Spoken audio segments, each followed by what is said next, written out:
Hello everyone, welcome to today's video.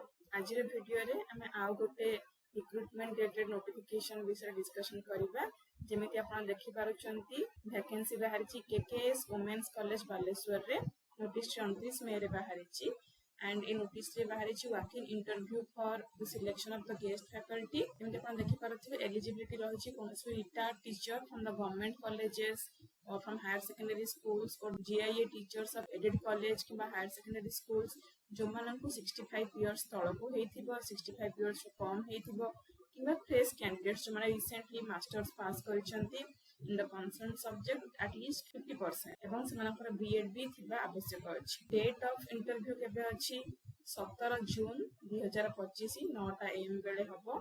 आपनको सांगरे सब किछि आपनकर डॉक्यूमेंट्स ओरिजिनल एवं तार जेरॉक्स फोटो सेट नै कि जिबार अछि। आपनकर गोटे पासपोर्ट साइज फोटोग्राफी साथे नै थिबे। को सब्जेक्ट रे वैकेंसी अछि देखिबा physics chemistry mathematics science subject botany एवं जूलॉजी ए सब थिरे अछि। आर्ट्स सब्जेक्ट रे साइकोलॉजी हे गला होम साइंस हे गला education Sanskrit sociology political science English history Odia economics logic ए सब सब्जेक्ट रे केकेएस वुमेन्स कॉलेज बालेश्वर रे वैकेंसी अछि। एंड आपनकर जेमिति रेम्युनरेशन अछि बाकी सब कॉलेज मानकर पर क्लास 400 रुपीस आई गेस सेतिकी एठी भी थिबो। जदि आपनको वीडियो यूजफुल लागिछि ताहाले लाइक करंतु हम चैनल को सब्सक्राइब करंतु। धन्यवाद।